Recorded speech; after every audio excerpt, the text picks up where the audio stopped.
But it's just so hard. Like, everything that you do normally against Zergs, they kind of fall and crumble. Then you're playing the game ahead. And then against Serral, it's like, oh, the first wave didn't work out. And then, obviously, given that there's going to be multiple waves of your aggression, it's like, it's always a different metric, a different level in which you're doing things. And Gabe, I'm actually loving the fact that he's bringing a lot of variety, a lot of things that I haven't seen him do on stream, because he knows that he streams a lot, so he knows he has to mix it up, and he's obviously prepped a bit. But it's so difficult to get that edge going against Serral.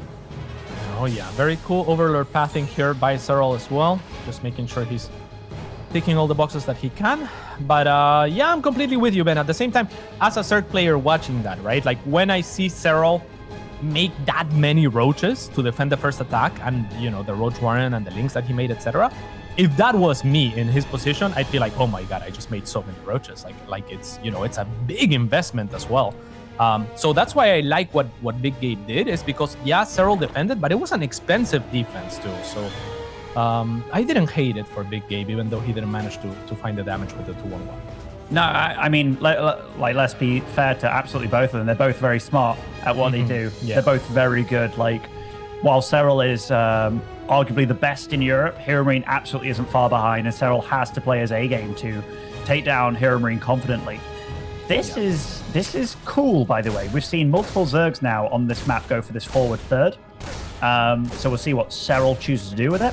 Hero Marine, on the other hand, is playing far more standard this game. So he's gone for the Reaper, went for the SCB Scout as well, went for the Marine follow-up. So Hero Marine, while he tried out some stuff, which I did really like from him, he's now resorting to the tried and true. Ooh, 3CC, I love it. All right, so we're going to have a classic greed from Gabe. I would still like to see something like a tank push or something like that on this map, just because it is so very short. But I don't know, how does that pan out, a short map for a macro game from the Terran perspective then? I think it's okay. Like, he's probably gone into this this game in particular knowing where Serral sticks his overlords. So we've seen that the first overlord doesn't even pop in at all. Like, if we look at Serral's vision here, yeah, it just goes and finds a nice cliff to find out where the Hellions leave the base. But so far, he's not in the know at all.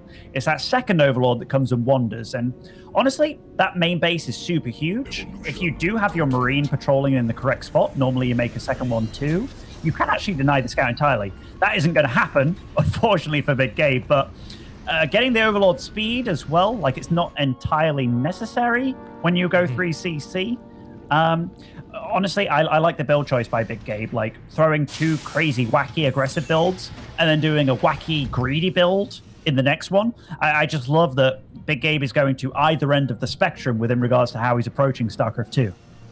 Yeah, I really like it. He's really mixing it up. Now, there's a Viking. I'm not sure that I like that against the Overlord speed, but Gabe is going to follow up with a Liberator, so he's going to basically clear path for the Liberator to kind of find his way to Serral's side of the map unspotted. So here's the Overlord that the Viking is inevitably going to find, and it looks like he's still going to get a kill. And like you were saying, Ben, I mean, not a great start for Serral, at least on paper, because he does invest into a defensive tech in Overlord speed that's not gonna pan out, and he scouts late enough that he doesn't really have an option to punish the 3CCs from Gabe either. So good start from the German. Let's see if he can continue to capitalize here.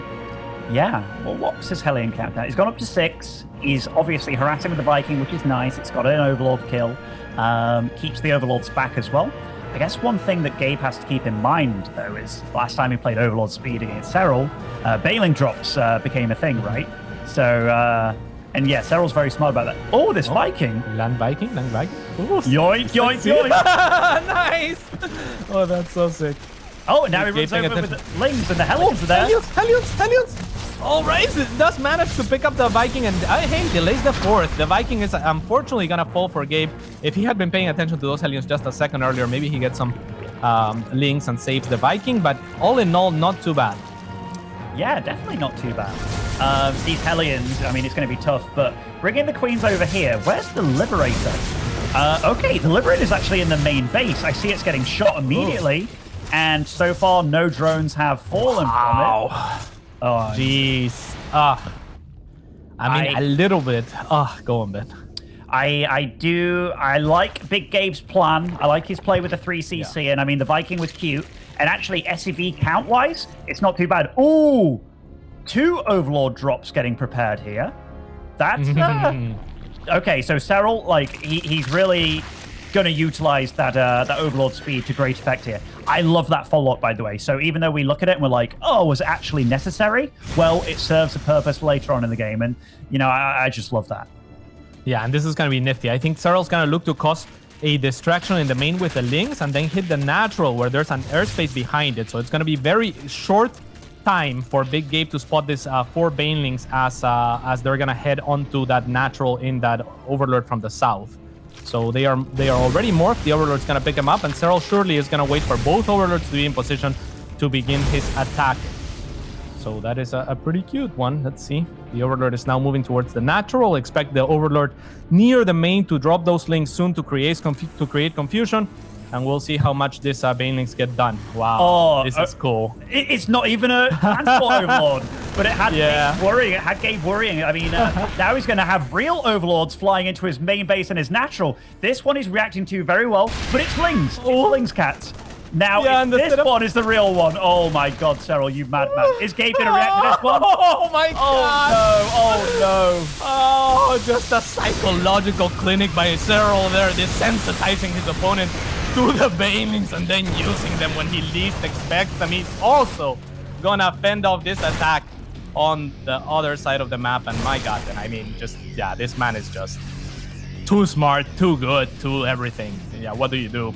Oh, this is when I feel for Big Gabe. Losing 14 SCVs when you're trying to do a push, that really sucks. But he's absolutely still in it. His supply's still pretty damn good, actually, with slightly more army supply. The tanks got killed, though, so he's reset down to 2. Yes, indeed. And let's see what Gabe is able to accomplish here. I mean, it's not looking too good for him, but he does have a large force out on the map. Serral's gonna go and try to cut some reinforcements with the group of Lynx.